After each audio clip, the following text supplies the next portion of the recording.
Retour sur ce plateau pour un autre invité, c'est le troisième. Il s'appelle Olivier Ngwende. Lui, il vit à Londres, en Angleterre. Il va également faire son entrée. Avec lui, nous allons parler de son association qui s'appelle Front National Congolais. Bienvenue, Olivier. Prenez place. Merci d'être avec nous sur ce plateau. Merci à vous. Alors, vous, je ne sais pas comment je dois vous présenter. Général, quelquefois on vous appelle comme ça, responsable du Front National Congolais, c'est ça? Oui, je suis le général du Front National Congolais. Pourquoi vous appelle-t-on général? Parce que je suis celui qui, en fait, coordonne et ordonne les opérations du Front. Vous coordonnez et vous ordonnez également les opérations du Front. Oui. Mais tenez-vous exact, vous me regardez. Alors, parlez-nous un peu de votre association, Front National Congolais.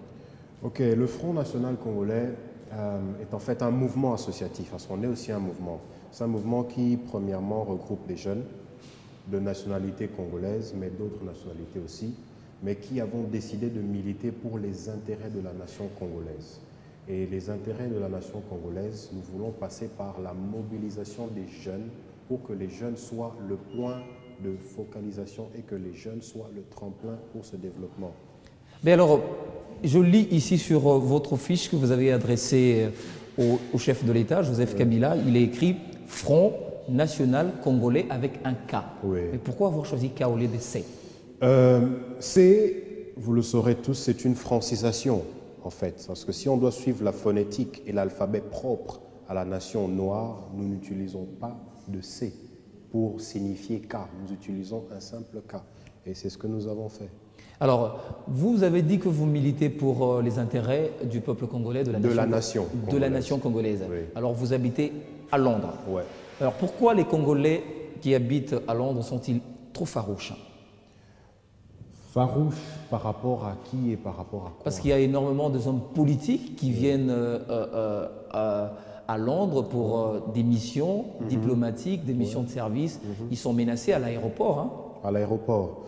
Peut-être en dehors de l'aéroport, parce que s'il s'agit de l'aéroport comme Heathrow, c'est impossible. Les choses comme ça ne peuvent pas se passer. Mais si vous parlez des menaces que certains membres de notre communauté profèrent par rapport aux autorités et ceux qui viennent en Grande-Bretagne, ben, c'est un problème un peu complexe, vous voyez, parce qu'il faut voir le problème au niveau de la base. À la base, le mouvement qui s'était créé en Angleterre n'était pas un mouvement anti-régime, ce n'était pas un mouvement anti-rwandais, c'était un mouvement révolutionnaire, un mouvement nationaliste qui avait décidé de militer pour défendre les intérêts de la nation africaine et de défendre notre culture. Mais à un certain moment, plus précisément je crois vers les années 2006, il y a eu l'incursion d'un monsieur qu'on a connu ici sous le nom de monsieur Ngwanda avec la Pareco.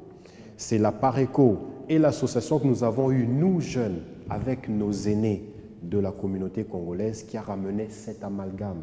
Et c'est à partir de cet amalgame que ces vieux ont pris le devant et se sont mis à faire ce genre de choses. Mais vous verrez que dans la plupart des actes comme ça qui se passent, la jeunesse n'y participe pas. Alors, lorsque vous parlez par exemple des intérêts de la nation, qu'est-ce que vous entendez par intérêt de la nation? D'abord, quand nous parlons d'intérêts, ce sont des intérêts culturels et puis ce sont des intérêts économiques. Vous voyez, le Congo ainsi que le continent africain a été pillé pendant un long moment. Vous voyez, aujourd'hui, tous les problèmes du pays, tous les problèmes de nos nations sont incombés à nos présidents, à nos gouvernements.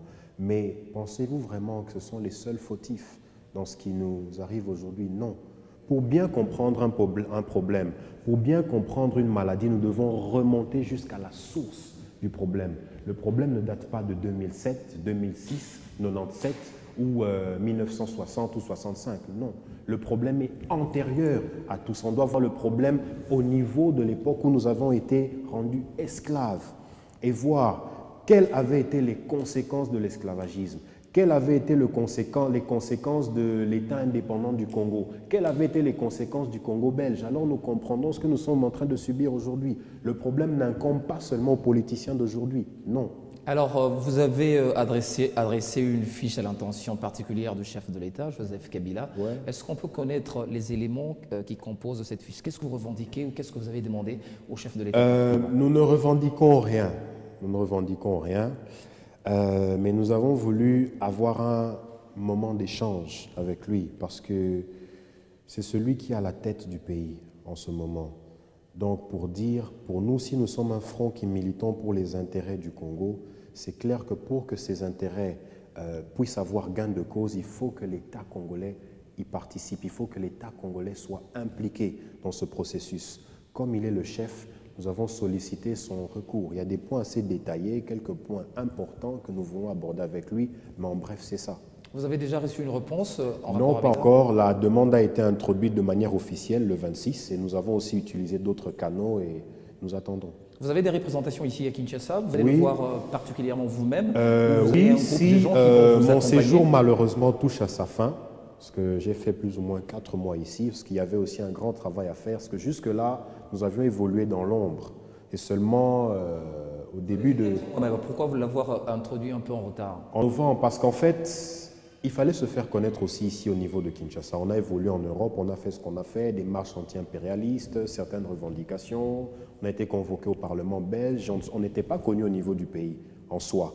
Il fallait d'abord commencer à se faire connaître et au niveau de la population. Nous avons formé des bases. Vous voyez, il fallait connaître des gens à la cité, les Koulouna, les SA, toutes les couches possibles. Les politiciens, les militaires, les SA, les SA. C'était la première tâche. C'est ce que nous devions d'abord faire. Faire une prospection du terrain. On ne va pas aller devant le président et parler du Congo sans savoir ce qui se passe, sans avoir une mainmise ou une impression de la situation actuelle du pays. Il fallait d'abord commencer par s'imprégner de ça. Alors, vous qui vivez à l'étranger, Oui. vous vivez à Londres, quelle lecture faites-vous de la situation politique actuelle? La situation est complexe. La situation est complexe. Il faut être précis, vous voyez. Si vous me dites, par exemple, d'un point de vue social, la situation n'est pas bonne. Mais si vous me dites d'un point de vue infrastructure, oui, on est venu ici, on a vu qu'il y a un début de changement. J'ai fait la route de Banounou, je ne suis pas allé trop loin, mais j'étais content de voir qu'on pouvait aller en voiture sans problème. On a pris la voiture le matin, le soir vers 22 h, on était revenu ici. J'étais content parce que je suis originaire de là. On a vu le boulevard, on voit des immeubles en construction et tout ça. Ça, c'est bien. Ça, c'est du point de vue infrastructure.